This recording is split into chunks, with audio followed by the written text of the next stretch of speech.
18th question में हमें क्या बोला हुआ था कि in each of the following the force F is acting on an object of mass m. Direction of displacement is west to east shown by the longer arrow. Observe the diagram carefully and state whether the work done by the force is negative, positive or zero. तो इसमें हमने बताया था कि force अगर displacement के perpendicular है तो वहां पे आपका वर्क डन जीरो हो जाएगा। फोर्स यहां पर क्या है, अपवर्ड, डिस्प्लेसमेंट ये है, क्लियर। तो जब फोर्स परपेंडिकुलर होता है डिस्प्लेसमेंट के तब आपका वर्क डन क्या हो जाएगा, जीरो। ठीक है, तो ए पार्ट में आपका वर्क डन जीरो है।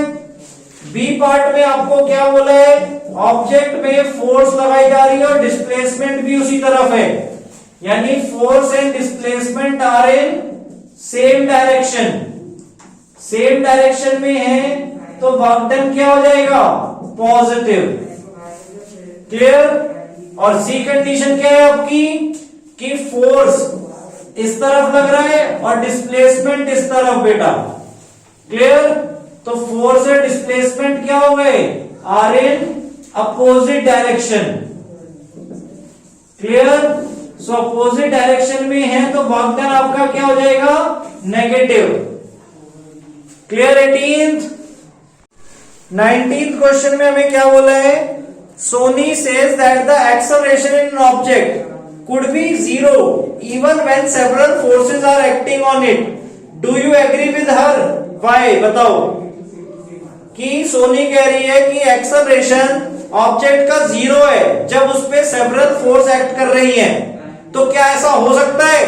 तो yes, when sum of all the forces is zero, clear. जब सारी फोर्सेस का सम जीरो हो जाए, यानी कि F1 plus F2 plus F3 plus फिर जितनी भी फोर्सेस अगर हैं उन सब का सम अगर जीरो है तब वहां पर एक्सेलरेशन जीरो हो जाएगा आपका, क्लियर। आया समझ में? आ गया? ये एक्सप्लेन भी आपको इस वे में करना है, ठीक है, कि एक्सेलरेशन जीरो कब होगा, जब सारी फोर्सेस का जो सम है वो जीरो हो जाए, क्लियर।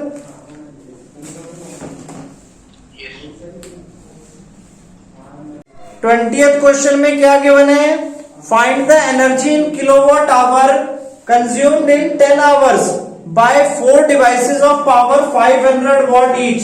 आपके पास नंबर ऑफ डिवाइसेस गिवन है कितने, 4।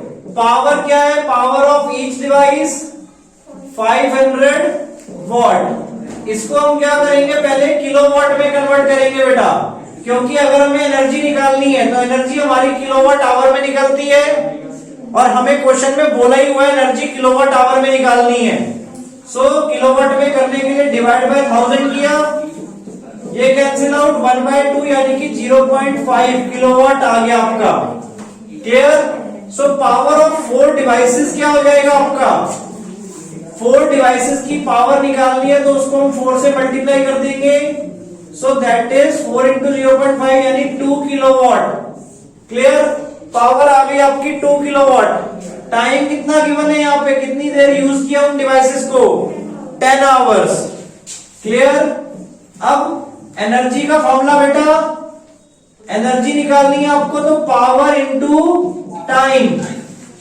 सो पावर कितना हो गया, 2 किलोवाट और टाइम हो गया 10 आवर्स। सो एनर्जी आ जाएगी आपकी 20 kilowatt hours, clear. So energy हमें किलोवाट आवर में निकालनी थी तो हमने निकाल दी, दैट इज 20 किलोवाट आवर। हाँ, क्वेश्चन नंबर 21 में क्या गिवन है कि a freely falling object eventually stops on reaching the ground, what happens to its kinetic energy. अगर कोई ऑब्जेक्ट फॉल डाउन हो रहा है तो हमने बात की है उसकी potential energy gets converted into kinetic energy. But कोई ऑब्जेक्ट फॉल डाउन करता है और वो ग्राउंड पे ही रुक जाए तो उसकी काइनेटिक एनर्जी को क्या हो जाएगा, क्लियर। तो वो उसकी काइनेटिक एनर्जी क्या हो गई, ग्राउंड में ट्रांसफर हो जाएगी, क्लियर। काइनेटिक एनर्जी जब वो ग्राउंड पे स्ट्राइक हुआ तो ग्राउंड में ट्रांसफर हो गई, जिसकी वजह से अब उसकी एनर्जी क्या हो गई, जीरो हो गई, और इसलिए वो बाउंस बैक नहीं कर रहा है। क्लियर? सो आपको आंसर क्या लिखना है, its kinetic energy is absorbed by ground.